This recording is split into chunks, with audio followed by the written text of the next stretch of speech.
Hey everyone, we're doing something a little bit different with this video today, mostly because I really support this creator, and I think that JBC Perry, a lot of you have probably, if you've seen the DMs Guild, seen his stuff, his work is some of the best adventure writing that we currently have on the DMs Guild.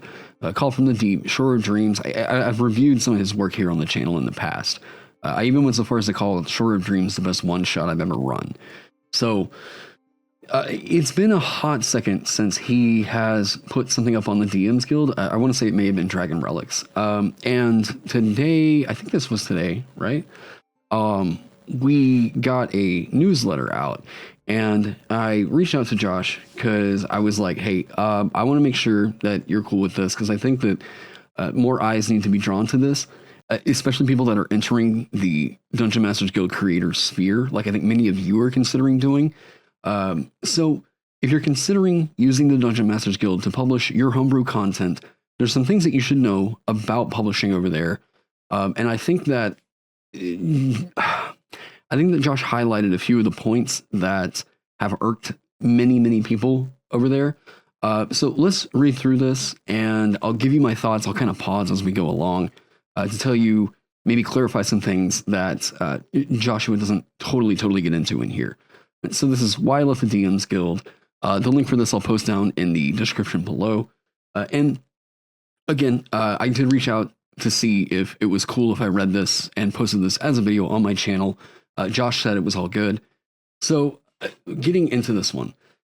This week I'm going to talk a little bit about why I left the DMs Guild and where you can find my work going forward. I'll chat about the pros and cons of publishing on the DMs Guild, as well as other platforms. What's the DMs Guild? The DMs Guild is the official platform to sell third-party D&D content. It's a place where you can publish content that uses material from any official 5th edition D&D book and the Wizards of the Coast IP provided in its set in one of the following settings: Forgotten Realms, Ravenloft, Everon, etc. You can publish almost anything here except your own setting material. In return for the use of the IP and rules, you give away 50% of the royalties. Some go to One Bookshelf, the company that runs the website, and some goes to Wizards of the Coast. Why the DMs Guild? Here are a few reasons why I started publishing on the DMs Guild and why you might consider publishing there yourself. It is by far the biggest online platform dedicated to 5th edition D&D material. This is true. It has an enormous audience that is willing to buy content from relative unknowns. Also very true. I went from someone that didn't really have a name at all in the D&D scene, publishing my content over there, and then I think some of the bleed over from me putting my link to my YouTube channel also led people over here. So it did help me to establish myself as a creator for this game. It is relatively easy to publish something there and make money. Yes, relatively easy. Sure, as long as you're staying within these guidelines, which, like, I've had some qualms with the DMs Guild guidelines in the past. I don't think that they're really well written or like integrated. I don't think that their site is very well integrated for what all they're asking for in the guidelines. I personally don't think that they should just completely disallow adult content. I think that it's fine to, like, show gore or, a little bit more skin if it has like this adults like tag on it. Anyways, you can use the Wizards of the Coast rules and IP. And in that, what I will say is a big restriction that you can't use. Like, there's 3 big licenses that we publish under, right? So there's the DMs Guild Community Content Agreement. There is the original game license. And then there's the fan content policy. So with the DMs Guild CCA, you can make references to the player's handbook, the Dungeon Master's Guide, the Monster Manual, right? Well, if you go OGL, you can't make references to that. You can only reference the SRD or the system's reference document, right? It's a little bit easier, especially if you're doing class design, to be able to refer to some spells or rules that appear in the player's handbook. Give them a specific page and whatnot. If you publish with OGL, like I said, you can only publish with the rules that are given in the SRD. And then if you go fan content policy, it doesn't matter. Like, you can reference anything you want to. You can use Forgotten Realms stuff. You can't like put it behind a paywall or anything like that. It has to be very easily accessible, right? So there's a wealth of free art and maps you can use. Yeah, totally. The DMs Guild Creators Resource Bundle is a bunch of art from previous editions that you can totally use in your own homebrew. Why not the DMs Guild? Here are a few of the reasons why the DMs Guild maybe isn't so great and why I ultimately left. You lose 50% of every sale to OBS and Wizards of the Coast. Yes, this is 100% true. You know, some other creators have talked about this royalty rate and said like they feel like it's fair. Honestly, I think you all got Stockholm Syndrome if that's the case. Like, I can't think of another online marketplace that requires 50% royalty fee from everything that you create. Like, no. This is pretty insane. I think you all need to be valuing your creativity a lot more than to say that Wizards of the Coast and OBS deserve to take 50% of anything that you create. That's absurd. And me saying this and me voicing my displeasure about that is something that I'm going to, let you all know. I think could put my standing on the DMs Guild in some kind of a jeopardy here, but I think it needs to be said because honestly, I value creators' times more than I value OBS and Wizards of the Coast's bottom dollar. You pay 30% if you're going to publish over on the OBS through DriveThruRPG, right? But you can't use the Wizards of the Coast license and IP and all that stuff. So an additional 20% royalty fee in order to use like the Forgotten Realms, make references to the player's handbooks and all that stuff, you gotta admit that this sounds a little egregious, right? Like, I made money off of products that I've written. Enough money to where I'm like, okay, this was actually really worth my time put into it, right? But I know that it could have been more. And I know personally that I'm worth more, and one thing that us creators have a real hard time doing whenever we're just now getting into this like sphere is we look at the opportunity to publish this stuff as like invaluable experience, right? And I don't think that this 50% royalty fee is completely fair to the creators. I'm just going to say that. And I know this could put my standing with the DMs Guild in jeopardy here, okay? But like I said, I am more concerned about the time and effort that the value that you all put on your creativity than I am about OBS and WotC making money. The barrier to entry has become very high due to professionals working in the space. This is extremely true and something I want to elaborate on in my own way. I want to just extend onto this. Okay, most popular DMs Guild titles. Exploring Eberron. So this is a campaign setting book that was written by Keith Baker, the guy that wrote Eberron. Okay, entered this onto the DMs Guild, and yes, got it available for print and everything.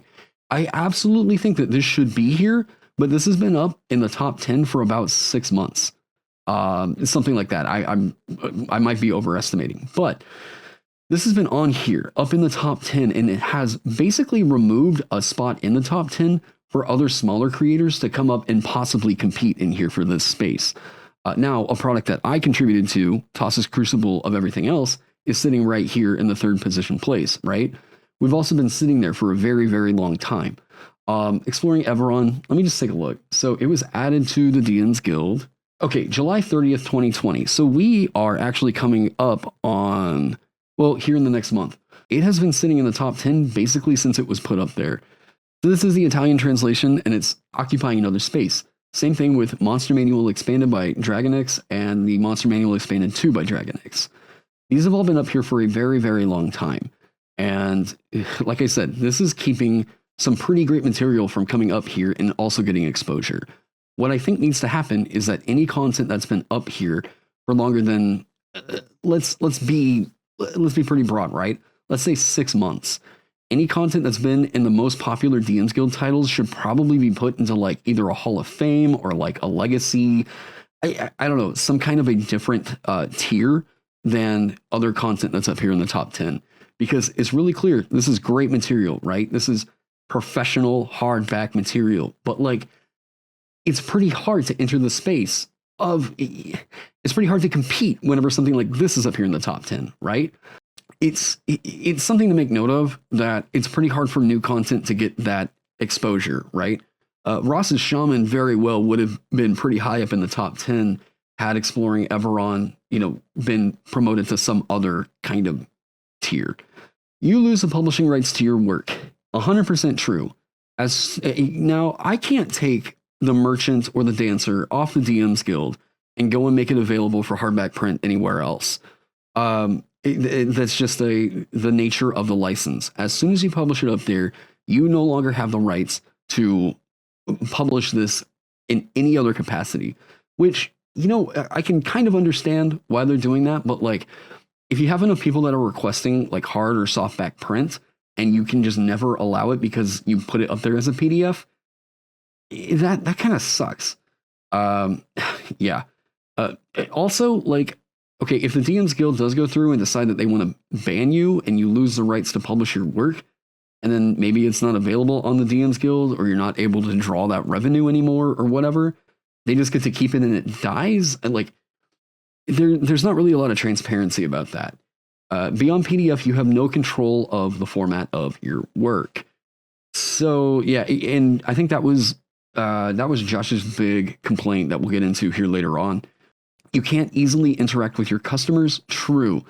If I go up and try to answer someone's question, maybe they like said that there was a typo on one page and they put it in the comment section. I'm like, oh crap. Okay, I need to go and fix that, update the PDF. That's going to remain there. It's permanent. They can't delete, they can't edit that comment.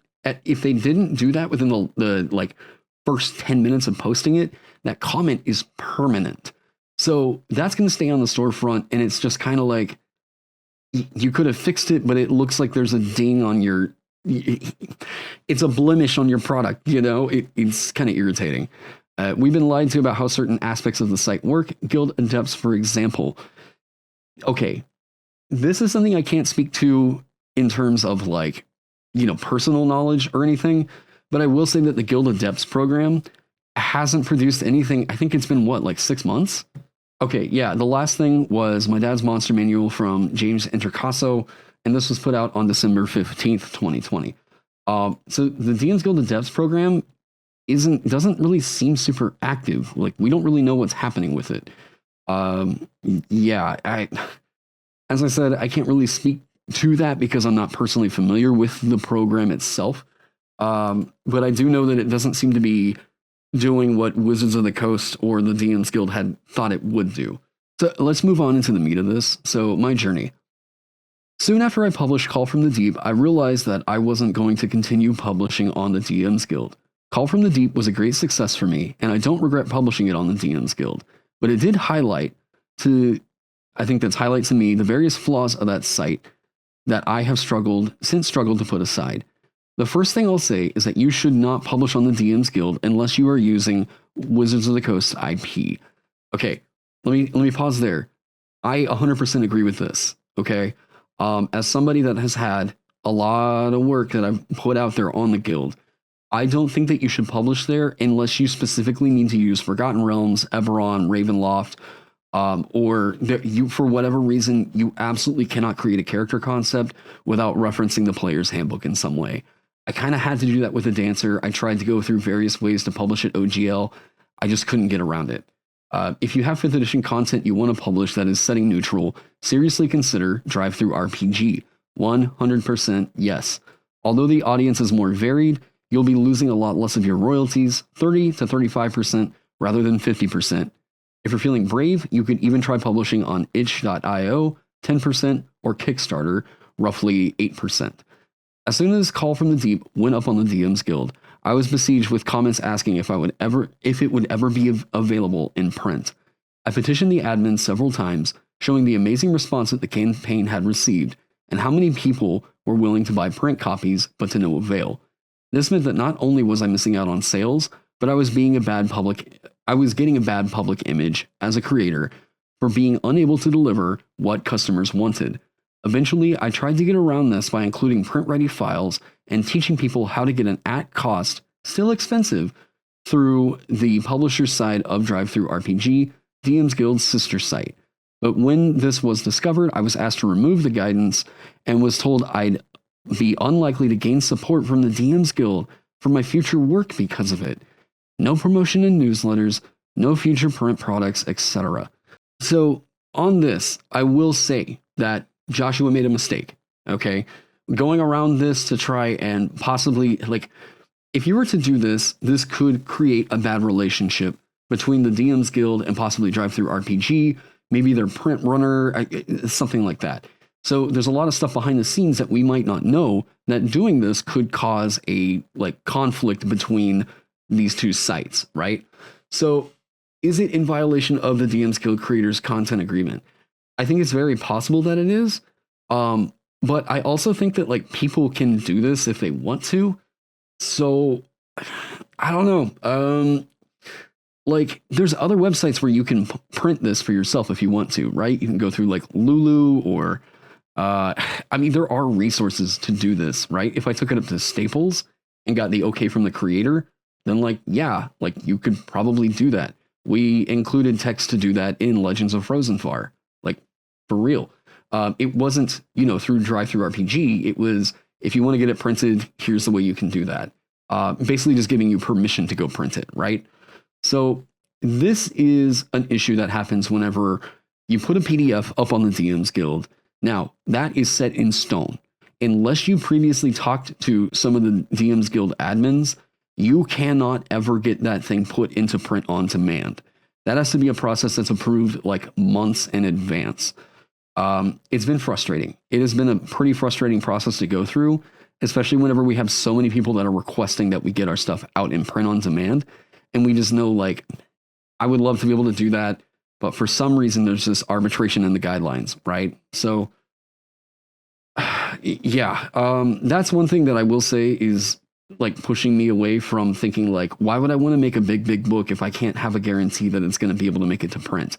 It kind of dissuades creators from honestly putting that much love into something that's only ever going to be a PDF. At this point, I had to take stock of the situation. I'd make only 50% of what I could potentially have elsewhere. I generated a mob of missed customers who would only buy a physical copy. I'd stoked the ire of the DMs Guild admins. I'd signed off the rights to that campaign. So if at any time the DMs Guild folded, decided to take it down, or use it for something else, I'd have no say in the matter. Worse still, I had no way to reach out to the dedicated Call from the Deep fans and let them know what else I was writing. This is a heartbreaker, man. Like, for real. He has built up a really big following over the years that he's been writing content, and this sucks to hear. Yeah. Anyways, other options. Since I've looked into other options for publishing 5th edition content, the main contender is Kickstarter. Although it's difficult to build an audience, you only lose 8% of your sales, and you don't have to start writing until you know you've secured the funds. You have to stay within the bounds of the SRD OGL, the basic D&D rules that can be published for free under license, and you don't have access to free art and maps, but you can do whatever you want with your product, and you keep the rights. Even better, once you've funded on Kickstarter, you can go on to publish the product elsewhere, such as Drive-Thru RPG and itch.io, or even sell copies to gaming stores. Each of these continues to generate sales after you've already funded. On top of this, each builds its own database of customer emails, so you can let people know when your next product launches. Okay, this is something that I've actually had some gaming shops in Tulsa hit me up on to ask, hey, we'd love to help you with your stuff. Would you be able to like print the merchant and put copies of it in our storefront? And like, we'd love to help you out. I can't do it because of the CCA, right? Like, I can't do it because of the license. Now you go through Kickstarter, you say like, hey guys, here's this idea I've got. Here's a rough draft of what I'm thinking about. It's still like, are they going to support simply an idea? You know, maybe if you've got the fan base, sure. If you want to be a successful professional publisher of 5th edition material, there is really no contest. Kickstarter is the way to go, with subsequent publishing elsewhere. Take a look at companies like Kobold Press, Nord Games, and Loresmith, and you'll see that they all follow the same business model. It gives them control over their own work and allows them to build a dedicated fan base who want to buy their stuff. Now, he mentioned 3 of these publishers who were already kind of big names. Like, you know, like, if you get to the point where you have a following, then like, fantastic, cool, go into your Kickstarter, great stuff. But like, if you're just, you know, kind of entering this sphere and thinking that you can make some money doing D&D material, this is a completely unreasonable like expectation for you to be able to go over and crowdfund something with absolutely no reputation to your name. Like, has it happened? I guess. Like, maybe there's some stories of it working out, but like, if that fails, that just, yeah, that is a real disheartening method. You know, I usually think like, I want to make this thing happen. So I go through the process to make it happen. And then maybe whenever I'm like halfway through it, put it up on Kickstarter. Maybe that's the way. I don't know. Conclusion. For me, Kickstarter has worked well. However, it's also helped me realize that I'm a writer, not a publisher. I hate marketing on social media. I find art direction to be tedious. I don't have an eye for graphic design or layouts. I despise managing finances. All of these though are key to being a publisher. What I enjoy doing is writing, sitting down in front of an empty document and filling it with interesting and exciting content. The road to do this professionally is slightly harder. What you really need to do is have a portfolio of past products and then reach out to companies who are currently publishing things on Kickstarter to see if they have any work available. This takes time, but you will eventually forge ties with folks who will keep coming back for more writing. That's my path, at least for the time being. However, you might have noticed that I do still kickstart things on my own from time to time, or in this case, along a co-writer. Mr. Tarask and I are into the final week of our Kickstarter campaign for Isle of the Dread Accursed, a Tier 2 5th edition adventure that deals with politics, angry gods, undead, and creatures from the depths. It's a tie-in with the ultimate bestiary, Dreaded Accursed from Nord Games, and would fit nicely into any Call from the Deep campaign. We just unlocked a stretch goal for our custom dice set too. Cool.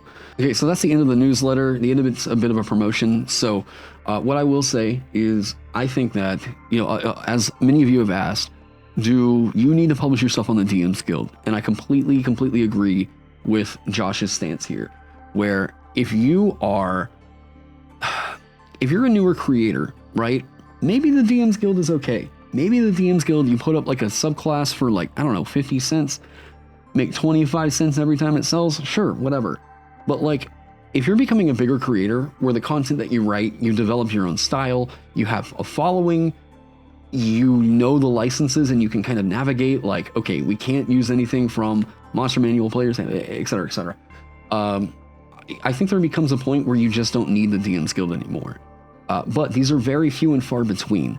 I think for everybody that's writing content for either maybe their Patreon or, maybe they're doing what Mage Hand Press is doing with the OGL, at that point they have a following, they're able to go branch out and do their own thing. But yeah, you as a younger creator, I think the DMs Guild is only good up to a point where you know how to create professional looking content and do so within the rules of the OGL. You do get the marketing of having it up on the storefront. And I have tried so many times to really reason with that 50% royalty rate. That's just such a big cut. This is so significant. Seriously, so significant. I don't know of any other storefront out there in the internet that takes 50% of what you make on everything you sell. This is huge. I also just want to say that with the DMs Guild, I think that there needs to be some more transparency just about their different programs. What is the DMs Guild Adept program? How can someone possibly become a DMs Guild Adept? Man, I don't know. I don't know that I can really add too much on to what what Josh has already said here. Go support his work. I think, like I said, JBC Perry is one of the best writers out there.